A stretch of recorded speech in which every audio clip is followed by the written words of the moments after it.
tengo un tema muy especial que el Señor puso en mi corazón y que lo vamos a estar abordando en los siguientes días, en los siguientes meses. Quiero platicarle de manera general y no particular, porque todavía hay algunas cosas que estamos puliendo, pero estamos trabajando, el equipo de pastores, el equipo de voluntarios, estamos comenzando a trabajar en un proyecto de edificación que nos ayude a todos como iglesia comenzar a crecer hacia un mismo propósito y una misma dirección. Queremos elaborarlo detalladamente, queremos elaborarlo desde el principio hasta el fin, para que ninguno de los que pertenecemos a la familia Plenitud, sea aquí en Pachuca, sea en Tula o en alguno de los lugares donde tenemos la extensión con la gente que está conectada con nosotros a través de las redes, podamos juntos llevar a cabo este plan que yo estoy seguro que va a transformar nuestras vidas. Y como parte de esto, yo quiero hablarte sobre algo que el Señor puso en mi corazón y que tiene que ver con la labor, la comisión, la asignación por la cual tú y yo hemos sido sacados del mundo de las tinieblas al mundo de la luz.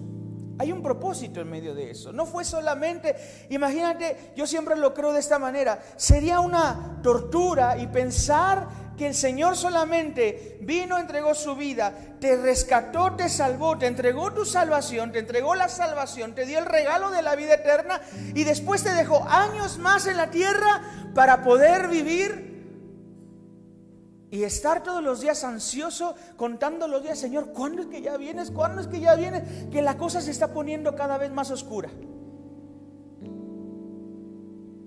Yo quiero decirte algo y quiero comenzar con esto, amada familia. Si el Señor te ha permitido estar hasta el día de hoy y ha resguardado tu vida hasta este día, es porque Él quiere cumplir su propósito en tu vida. Hay muchos de nuestros hermanos, hay muchos de nuestra familia, hay muchos de la gente que amamos que hoy ya no están con nosotros. Muchos de ellos cumplieron la asignación, cumplieron la misión. Y el día que el Señor los llamó a su presencia, me encanta, estos días estaba escuchando himnos de aquellos que estábamos hace muchos años y era de inspiración. Y yo me imaginaba en una de esas a cada uno de nuestros familiares regresando a su Creador, diciéndole: Señor, he peleado la buena batalla, he cumplido la meta, he cumplido la asignación, y hoy, en el día que tú me has llamado, había una canción muy viejita que decía: a mi nombre feliz estoy respondiendo.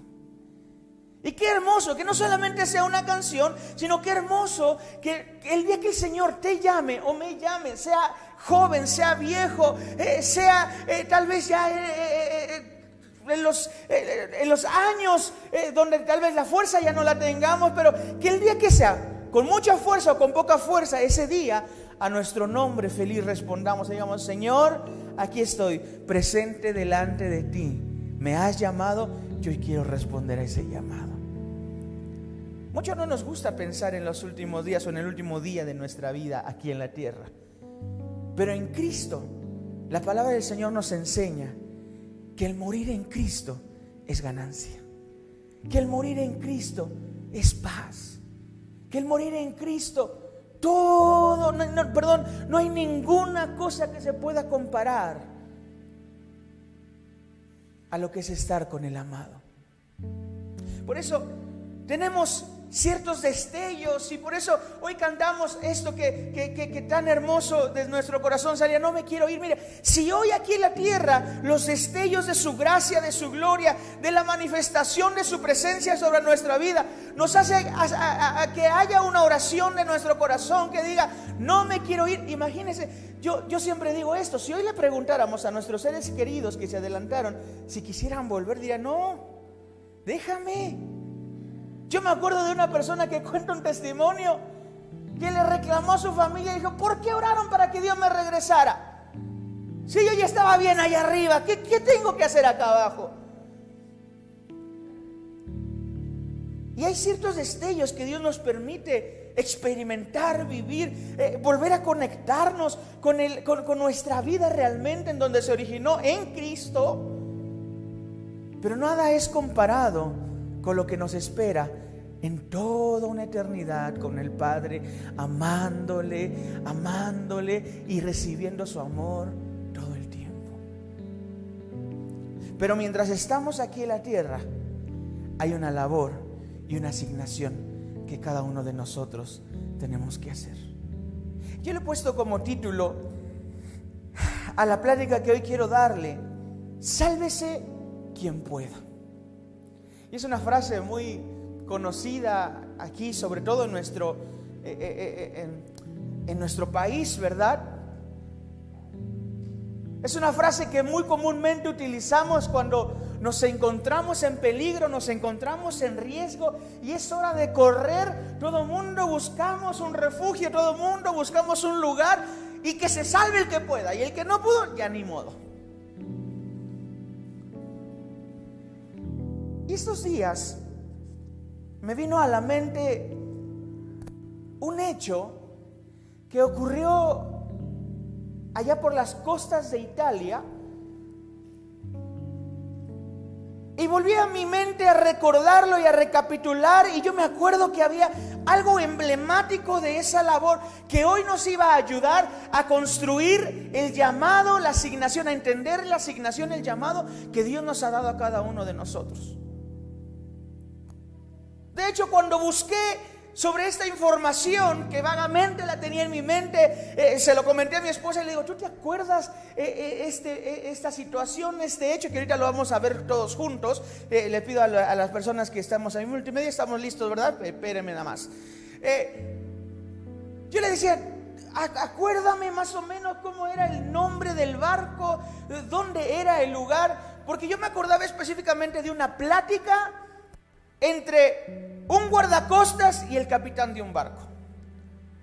Y para no hacerle larga la historia, resulta que encuentro la historia, encuentro los hechos, encuentro la noticia que se hizo una noticia mundial, y lo encuentro con este título diciendo: capitán, regrese a la nave para coordinar el rescate.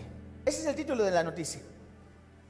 Ve que a veces los periódicos son alarmantes y hacen un título rimbombante, y a veces la noticia no es tan rimbombante como el título, pero es parte del periodismo para poder captar la atención de la gente. Pero me llamó la atención la manera en cómo presentaban esta noticia, y era: capitán, regrese a la nave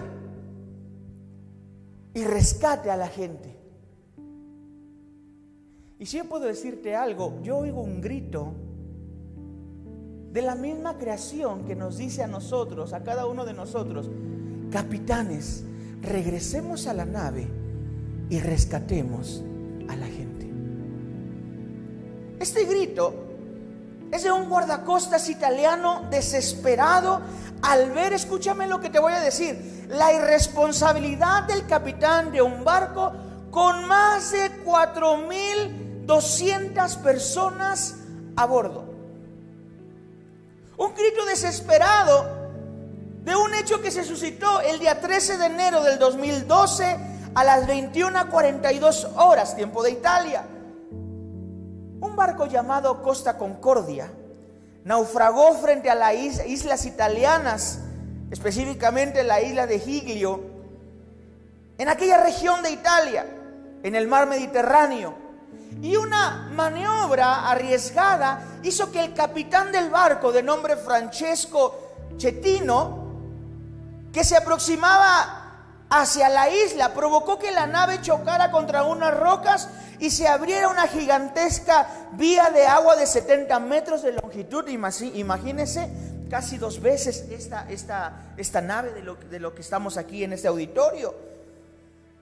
A lo largo del casco, que llevó a quedar fuertemente escorado, y las consecuencias fueron graves. Escuche esto: 32 muertos y 4,197 personas que fueron evacuadas. Yo sé que la historia parecería la misma que usted y yo nos conocemos, y que muchos la conocen solamente no de historia, sino de Hollywood nada más, ¿verdad? De Jack y Rose. Ajá. Y pareciera que estamos describiendo la historia de Titanic de hace muchos años. Pero esto sucedió en el 2012. Pero hay algunos eventos que me hizo recordar esta historia, que me hace pensar que muchas veces la iglesia está pasando en la misma situación. Ve el barco que se está hundiendo y comienza a decir cosas como: ojalá ya fuera tu venida. Y le anhelamos. Y nuestro corazón arde por el amado. Y nuestro corazón le dice al Espíritu, nuestro Espíritu, dice: ven que te deseamos, anhelamos tu regreso. Pero una cosa es anhelarle por amor y otra cosa es anhelarle porque ya queremos que se acabe esto, el sufrimiento. Las intenciones son diferentes. Las motivaciones por la cual usted y yo queramos que Él vuelva son diferentes. Sentimos el agua que nos ha cubierto la cara y nos estamos ahogando, y como decimos muy coloquialmente, ¿verdad? Damos patadas de ahogado, que decimos: Señor, ya ven, por favor, que esto se pone cada vez peor. Porque claro, no nos queremos ir en una muerte ya, ¿verdad? Queremos que el Señor venga y nos arrebate junto con su iglesia, lo más suavecito posible que podamos. O la intención del amor tan grande que le tenemos. Mire, yo no sé si usted lo ha experimentado, pero hay momentos de su presencia donde, mire, de verdad, no importa si fuera el último día de nuestra vida. Hay momentos en donde ya no quisiéramos desconectarnos, ya no quisiéramos despegarnos, porque es tan asombroso, tan amoroso como el Señor nos cubre, que no quisiéramos volver a la realidad de esta tierra. Hay un video que yo quiero mostrarle, y hay algunas cosas que hay una traducción, hay unos subtítulos, pero para una mayor apreciación yo le voy a ir leyendo lo que dice este video. A los que nos van siguiendo seguramente lo tiene más fácil de poder leerlo, pero los que estamos acá, y sobre todo si tienen la vista como yo, pues bueno, le voy a echar una manita, ¿va? Y voy a ir leyendo. Lo blanco refiere al capitán de al guardacostas, y lo amarillo refiere al capitán que estaba a bordo del barco. Pero lo voy a ir entendiendo conforme lo vayamos viendo. Así que adelante, muchachos. Yo espero, si se nos corta la transmisión por derechos de autor, nos volvemos a conectar solamente, ¿verdad? Listo, adelante, por favor. Allora, in questo momento la nave è inclinata. Ho capito. C'è gente, ascolti, c'è gente che sta scendendo dalla biscaggina di prua.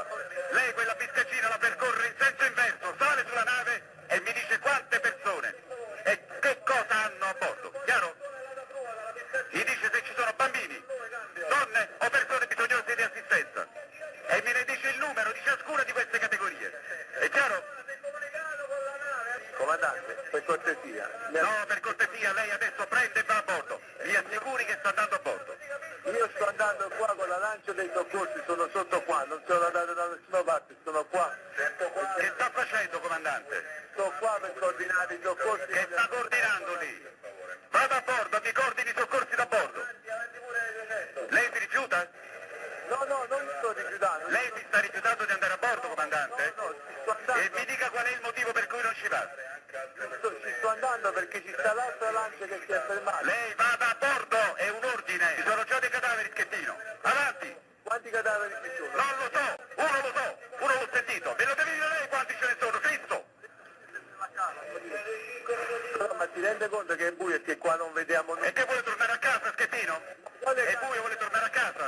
Salga sulla prua della nave tramite la biscaggina e mi dica cosa si può fare, quante persone ci sono e che bisogno hanno. Ora. Quiero que usted se dé cuenta de esta discusión acalorada y desesperante. Yo cuando veía otra vez este video, lo puse una y otra vez, y otra vez, y otra vez, y le voy a decir una cosa, mi corazón se conmovía. Y lo asimilaba con la actitud que muchas veces tiene la iglesia con esta misma historia que sucedió en el 2012. Por eso quiero tomar como referencia al capitán a cargo de la nave, Francesco Schettino. Quiero hacer mención sobre Seguramente la capacitación que este hombre debería de haber tenido para poder ser el capitán o nombrado el capitán a cargo de una nave tan importante.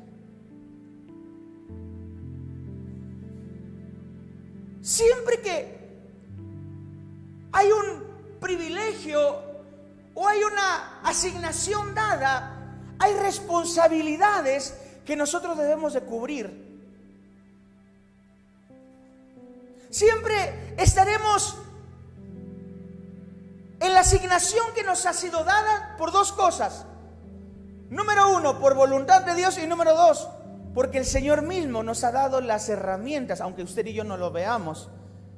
Y la capacitación, dice la palabra, Dios al que llama, capacita.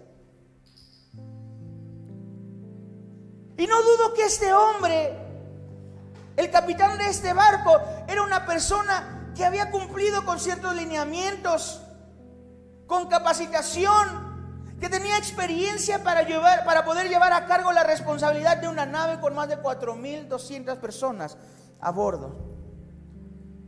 Y yo le hago una pregunta esta tarde: ¿quién de nosotros nos subiríamos, puede ser a un barco, a un avión o a un auto, al saber que la persona que se le asignó el poder llevarnos de un destino a otro es una persona que en un caos huirá del lugar? O no está preparado para poder asistir en una situación de problemas. Creo que ninguno de los que estamos aquí nos subiríamos a un avión diciendo que alguien nos dijera: esta es la primera vez que vuela este capitán. Bueno, no es la cuestión de la experiencia, sino es que la verdad es que no ha sido preparado y no ha sido capacitado para poder volar el avión.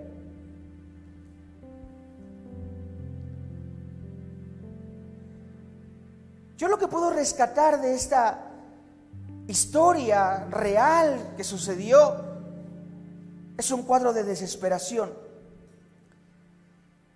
Alcanzamos a escuchar a través de este video una tensión entre el guardacostas, el capitán.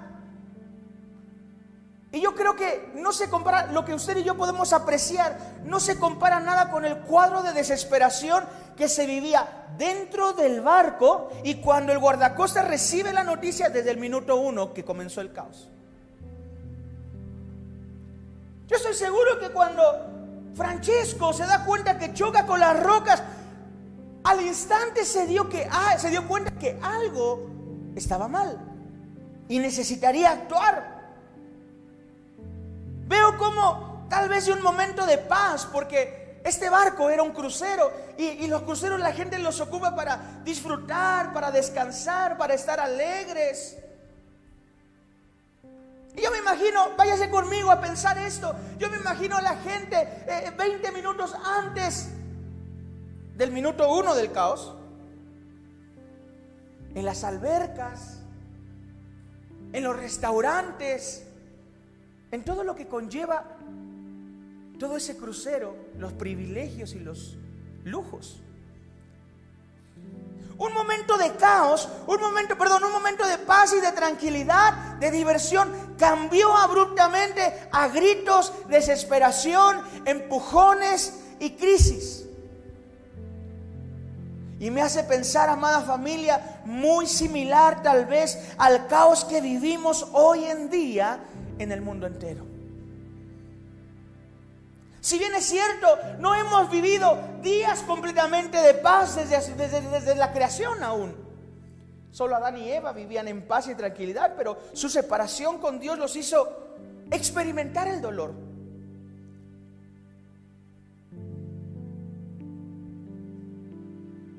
Pero lo que sí creo es que ha ido en aumento y usted y yo podemos decir, bueno, la sociedad y los tiempos ya no son como antes, y hemos sacado charlas diciendo, antes podíamos salir a jugar la pelota, podíamos salir en bicicleta, podíamos ir con los amigos acá y allá, y no sucedía lo que hoy sucede. Y hemos visto una degradación de la sociedad, una degradación del mundo, que de la paz y de la tranquilidad se ha convertido a crisis, a caos, a gritos, a inseguridad.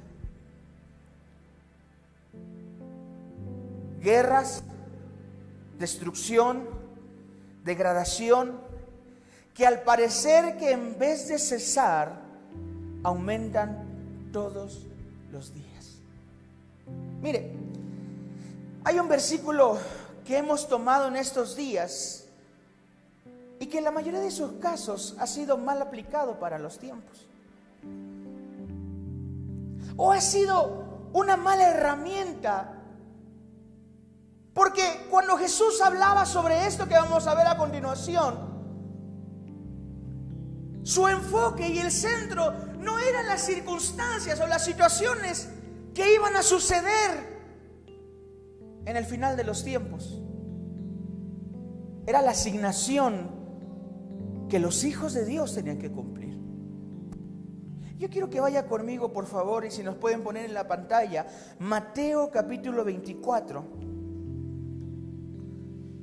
Voy a leer del versículo 1 al 13 y nos vamos a brincar el 14 y le voy a decir por qué, porque quiero hacerle énfasis más adelante a ese versículo que es el que ignoramos. Y después del versículo 13 nos vamos a brincar al 15 al 27. Y yo sé que mientras leamos estos versículos usted se sentirá identificado. Me refiero a que lo ha leído o lo ha escuchado o se sentirá identificado porque es lo que estamos viviendo. De hecho, el título de esos versículos dice señales del fin. Dice, cuando Jesús salió del templo y se iba, se acercaron sus discípulos para mostrarle los edificios del templo. Versículo 2, por favor, vamos corriendo. Respondiendo él les dijo, ¿veis todo esto? De cierto os digo que no quedará piedra sobre piedra que no sea derribada. Señales antes del fin. Eso es el título que viene ahí en su Biblia. Y estando él sentado en el monte de los olivos, los discípulos se acercaron aparte diciendo, dinos cuándo serán estas cosas y qué señal habrá, escucha esto, de tu venida y del fin de los siglos. Siguiente versículo. Y respondiendo Jesús les dijo, mirad que nadie, ¿qué? Otra vez, mirad que nadie. Ok, y una manera de no ser engañados es siendo fiel a la palabra del Señor. Es siendo cercano a la comunión con el Espíritu Santo. ¿Por qué? Porque la palabra del Señor declara que el Espíritu nos va a guiar a toda verdad. Y vamos a seguir leyendo, por favor, versículo 5. Dice, porque vendrán muchos en mi nombre diciendo, yo soy el Cristo, y a muchos se engañarán. Versículo 6. Y oiréis de guerras y rumores de guerras. Mirad, no os turbéis. Diga conmigo, mirad, no os turbéis. Porque es necesario que todo esto acontezca, pero aún no es el fin. Siguiente versículo, por favor. Porque se levantará nación contra nación y reino contra reino, y habrá pestes y habrá hambres y terremotos en diferentes lugares. ¿A alguien se le hace conocido todo esto? Sí, ¿verdad? Versículo que sigue dice, y todo esto no será el fin, pero será el principio de dolores. Así que no se desespere, no se angustie, apenas vamos comenzando. Esto va tomando sabor y va tomando sazón. Ahora, versículo 10 dice, versículo 9, entonces los entregarán a tribulación y os matarán y seréis aborrecidos de toda la gente por causa de mi nombre. Versículo 10, muchos tropezarán entonces y se entregarán los unos a los otros y unos a otros se aborrecerán. No estamos muy distantes en eso. Y muchos falsos profetas se levantarán y os engañarán a muchos. Versículo 12. Y por haberse multiplicado la maldad, el amor de muchos se enfriará. Yo no sé si usted ha visto que hoy ante el dolor de la gente prefiere grabar que ayudar. Y muchos ejemplos más que podemos poner. Y ahorita yo le voy a hablar de otros ejemplos que como iglesia hemos hecho y que demuestran un enfriamiento de nuestro corazón.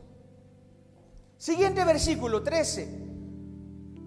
Mas el que persevere hasta el fin, este será salvo.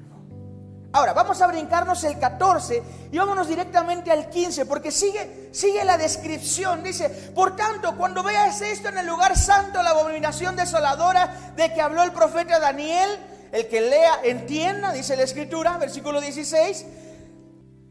Aquí vamos a poner un valiente que nos ayude a leer, por favor. Versículo 16.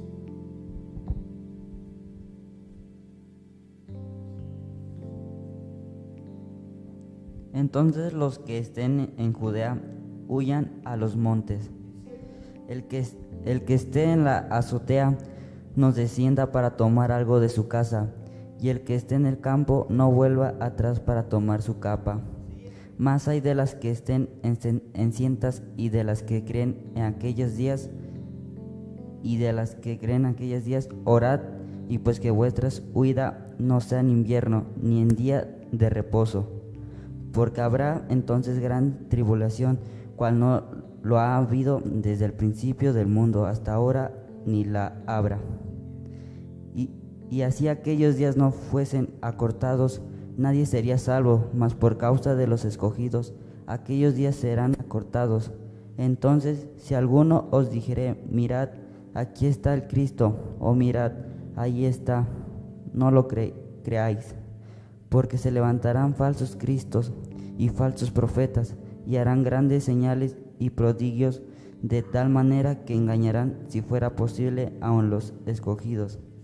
Ya los he dicho antes. Así que si os dijeren, mirad, está en el desierto, no salgáis, o mirad, está en los aposentos, no lo creáis, porque como el relámpago que sale del oriente y se muestra hasta el occidente, así será también la venida del Hijo del Hombre. Gracias. Dele un aplauso aquí a el buen Eric.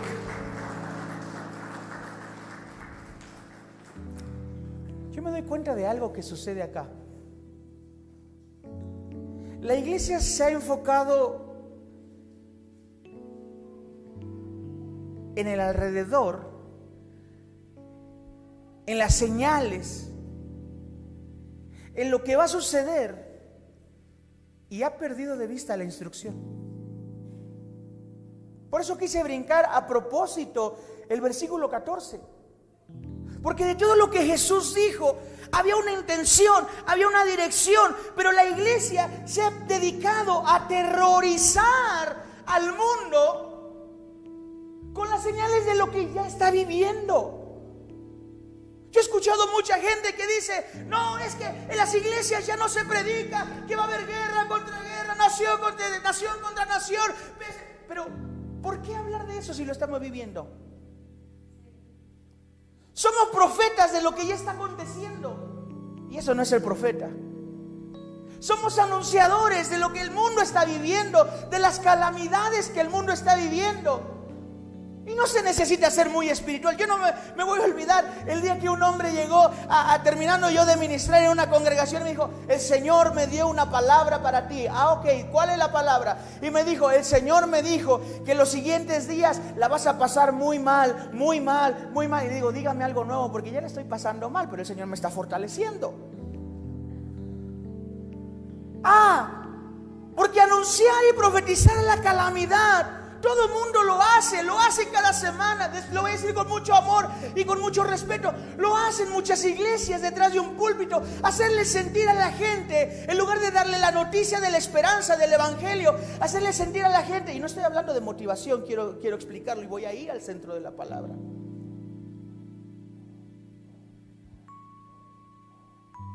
Miedo, terror, y que en vez de que salgan fortalecidos en el Señor para convertirse en voceros del mensaje del evangelio, salen aterrorizados, y lo que andan compartiendo en las redes y lo que andan compartiendo con las personas cercanas es miedo, pavor, terror, odio.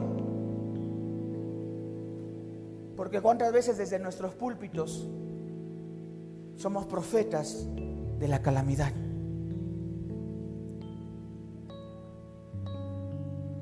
La iglesia muchas veces no ha tenido la capacidad de reacción, y lo digo con tristeza, y no lo estoy diciendo en un son de juicio.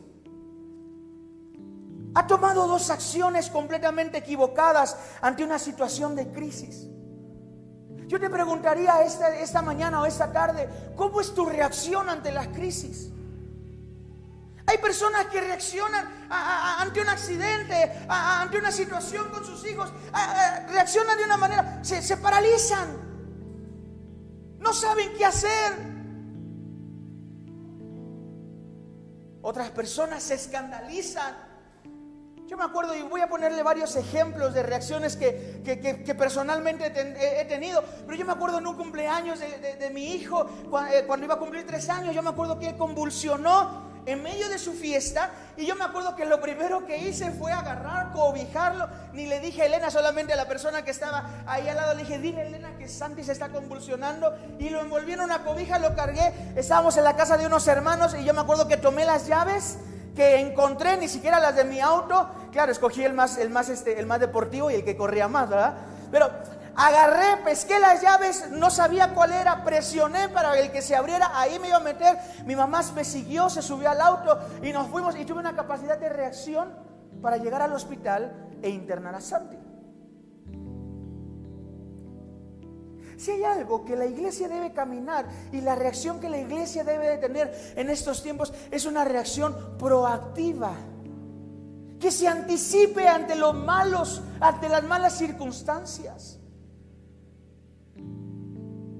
Que aunque no sepa tal vez lo que está por venir, pero está conectada al corazón de Dios, de tal manera que sabe cómo actuar.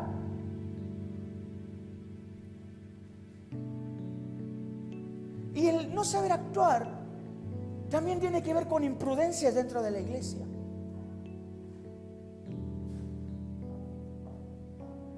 Amado, creo que el problema que la iglesia muchas veces ha tenido tiene que ver con tomar un papel, le decía, que no le corresponde, y ser un vocero de calamidades, es decir, de malas noticias. No hay nada más desagradable que una persona pesimista en el momento del caos. Estábamos en una reunión de fin de año en Argentina y estábamos orando, dándole gracias a Dios porque nos había guardado, porque nos había cuidado durante todo ese año.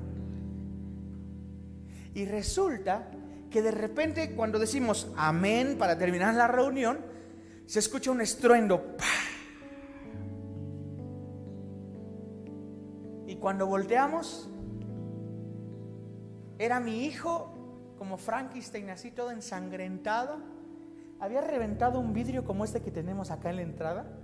Estaba jugando, de manera que una amiguita, ¿cómo se llama tu amiga? No te acuerdas cómo se llama tu amiga. Lo aventó hacia el ventanal, según la historia, ¿verdad? Lo aventó hacia el ventanal y se estrelló, y el vidrio se rompió.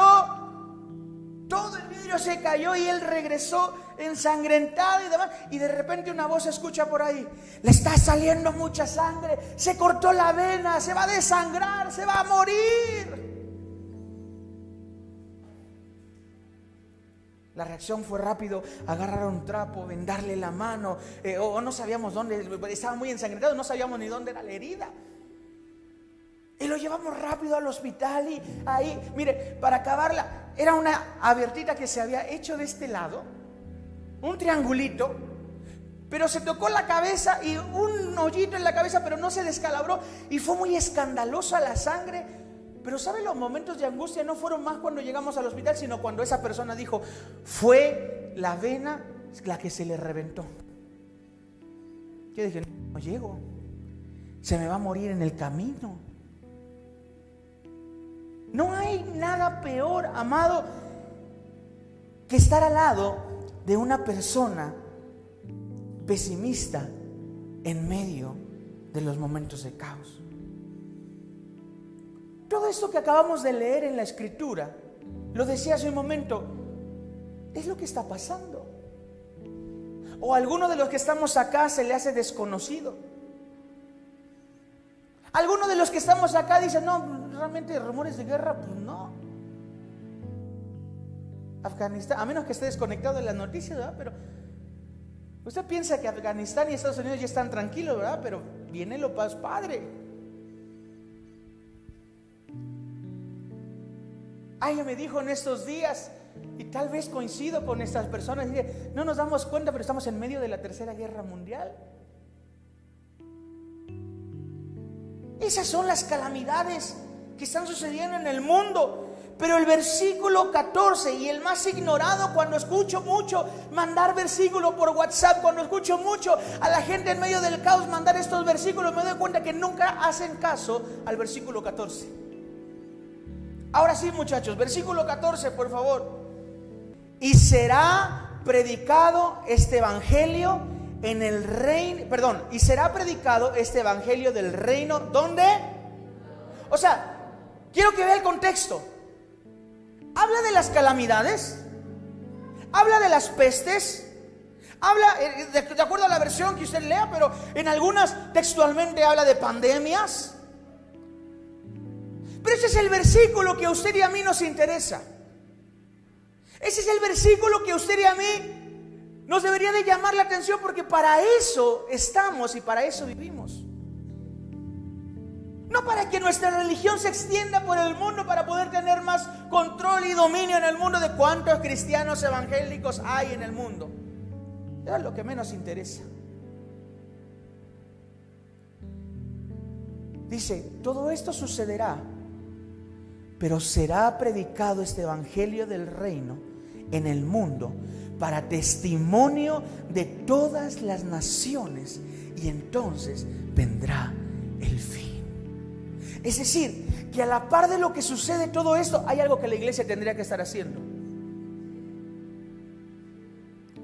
A la par de lo que sucede, los terremotos, las guerras, las catástrofes, las pestes, las pandemias, hay algo que la iglesia debería de estar haciendo.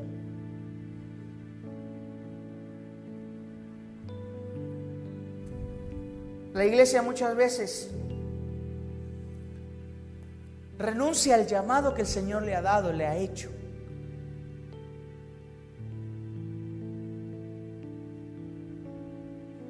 ¿Qué es el evangelio del reino?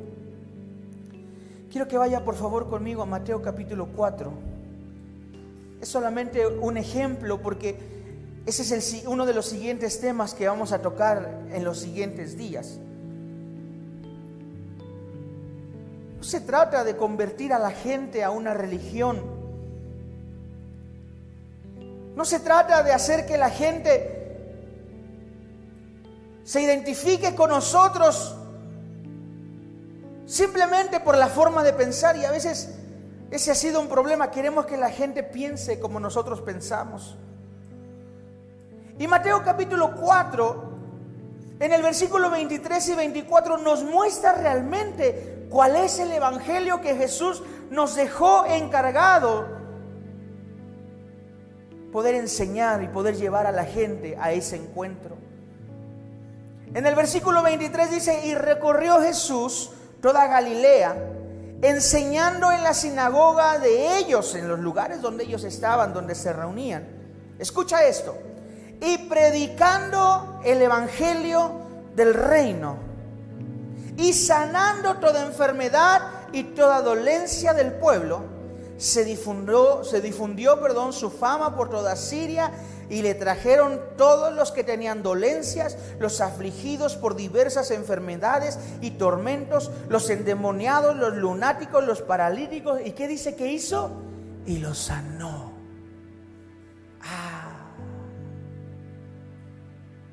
Entonces, el evangelio no se trata de calamidad. De hecho, la palabra evangelio quiere decir buena noticia. Yo no estoy hablando, y quiero de verdad, y renuncia a ese pensamiento del diablo también, que no le permite entender las verdades del reino. No se trata de ser positivistas, no se trata de ser positivo en los pensamientos. De una de las cosas que yo estoy en contra de la gente que se para en los púlpitos para hacer mensajes motivacionales. Tú eres un campeón, tú puedes, nadie se puede enfrentar contra ti. Y utilizamos a un versículo de la Biblia para levantar el ego de la gente, pero no se trata de eso. Vivimos en este mundo, sufrimos. ¿Cuántos de los que estamos acá ya nos pegó el virus? Yo no sé si ya me pegó 1, 2 o 3 veces, no sé cuántas veces me haya pegado ya.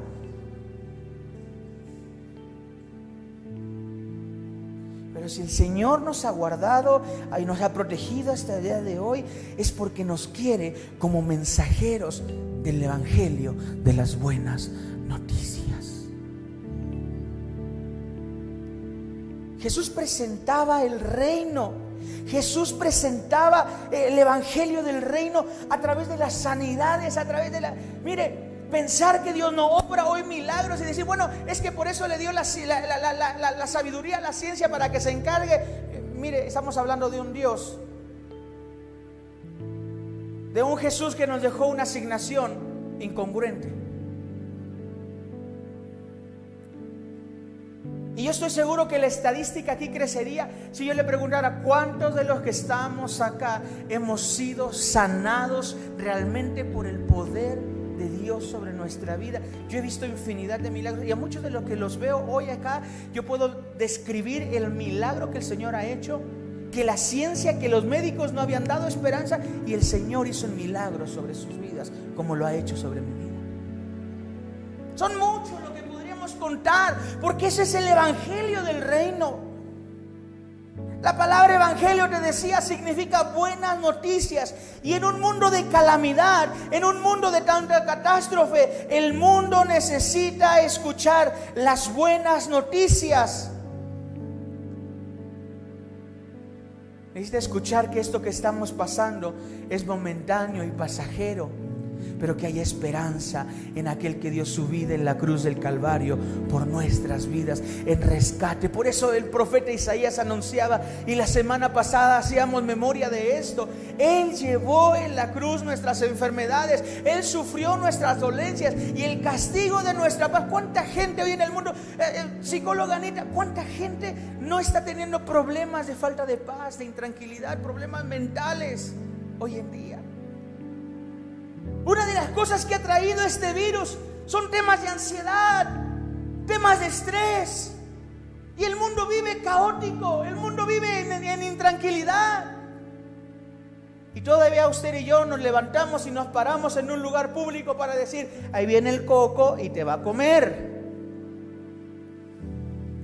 Cuando el mensaje que debe estar en nuestra boca es: hay alguien, hay uno que murió en la cruz del Calvario para darte vida eterna. Y lo que hoy estás pasando aquí, en un momento se convertirá en gozo, en alegría. Y no importa los días que tengamos aquí en la tierra. Y si nos toca morir, vamos a morir con alegría y con gozo, porque hay alguien que pagó una vida, que entregó su vida para que tú y yo podamos gozar de la vida eterna que está en Él.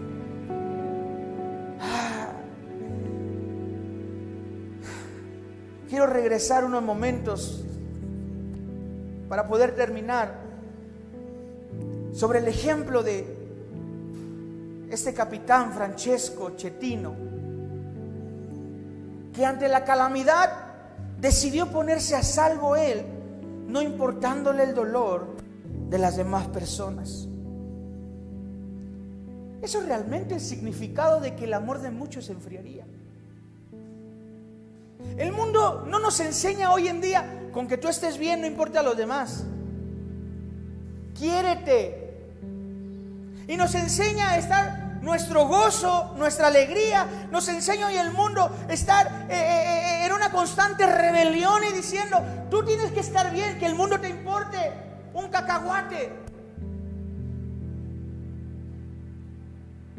Pero el que el amor de muchos se enfriaría tiene que ver realmente con no tener una actitud de amor, no tener una actitud de compasión por el perdido, no tener una actitud de compasión por el que se está ahogando. Muchas veces, amado, el evangelio que vivimos tiene que ver sí con lo bueno de Dios, pero solamente para mí, y nos volvemos consumistas del evangelio. Con que yo esté bien, mi familia esté bien, no me importa lo que los demás estén sufriendo. No sentimos el dolor del perdido, no sentimos el dolor que está pasando la necesidad. Yo ya salí del virus, ya no tengo de qué preocuparme, ya no tengo de qué orar.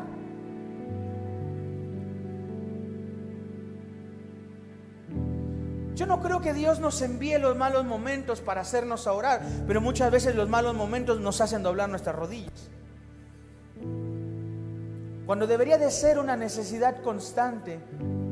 Ya Dios me libró, ya Dios me guardó, Ahora hay gente que necesita escuchar. Hay gente que necesita escuchar el mensaje del Evangelio del Reino. ¿Y sabe con qué tiene que ver esto? Con dar de gracia lo que de gracia hemos recibido. Los casos de contagio siguen aumentando en nuestro país. Los casos de contagio siguen aumentando en el mundo entero. Usted tal vez ya se contagió o tal vez no se ha contagiado. Háblele a la gente de la esperanza que hay en Cristo Jesús. La palabra del Señor nos enseña Hechos 20:35, solo lo voy a pasar muy rápido. Dice, más bienaventurado es dar que recibir. Mateo capítulo 10, versículo 8, lo que de gracia recibieron, de gracia está, tienen que darlo. Otra de las frases que me impactó mucho del video es al guardacostas diciéndole al capitán: capitán, ¿qué está haciendo? Dígame si hay niños, si hay mujeres. No tenemos información. ¿Cuántos hay? Hay decesos. Cuando el capitán dijo: yo estoy coordinando desde un bote abajo del barco. Y la iglesia muchas veces ha tenido esta actitud, coordinando debajo del barco. Y lo voy a decir así: detrás de un púlpito, detrás de un micrófono, detrás de las liturgias, detrás de las reuniones semanales que solamente nos llenan a nosotros, tratando de coordinar lo que está pasando en el lugar del caos. ¿Dónde está usted?, le pregunta el guardacosta. En el bote salvavidas. Pero no me fui. Y esa es la parte que me llama la atención, porque le dice el capitán: pero no me fui, aquí estoy. Yo estoy a salvo, pero no me fui. No sé cuántos hay allá, no sé cuántos están perdiendo, no sé cuántos están muriendo, pero no me fui. Y muchos no nos hemos ido. Pero nada podemos hacer desde el lugar en donde estamos parados.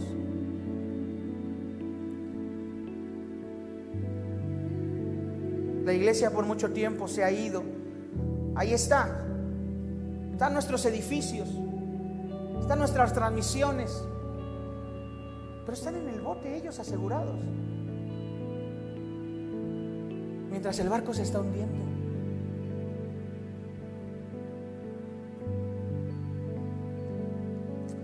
Juan capítulo 12, versículo 25 dice: el que ama su propia vida, el que ama más su vida, la terminará perdiendo. Pero el que da su vida se salvará y ganará la vida eterna que el Señor ofrece. La pregunta que hoy yo le hago a la iglesia, y me la hago yo mismo, es: ¿dónde estamos? Hazte esta pregunta este día: ¿dónde estamos? ¿Estamos resumiendo nuestra vida cristiana en solo congregarnos? ¿Estamos resumiendo nuestra vida cristiana en solo tener una doctrina correcta? ¿Estamos resumiendo nuestra vida cristiana en solamente hacer lo correcto?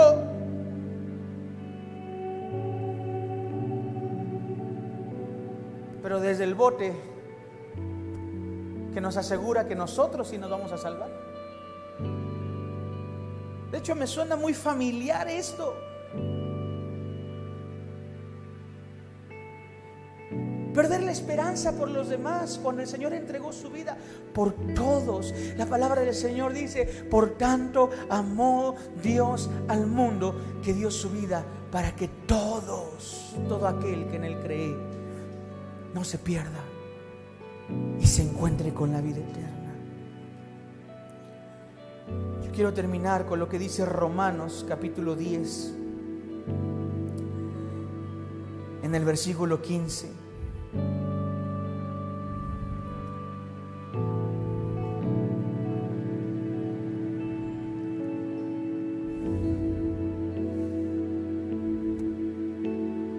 Versículo 13, vamos a leer. Dice: porque todo aquel que invocare el nombre del Señor será salvo. Pero ¿cómo pues lo invocarán aquel en el cual no han creído? ¿Y cómo creerán en aquel de quien no han oído? Pero pues ¿cómo irán sin haber quien les predique? Versículo 15 dice: ¿y cómo predicarán si no fueren enviados? Como está escrito: cuán hermosos son los pies de los que anuncian la paz. Dígalo conmigo, ¿de los que qué? ¿Verdad que no dice de los que anuncian las calamidades? De los que anuncian la desgracia. Eso ya no necesita ser anunciado. Necesita que le anuncien. Mire el Facebook.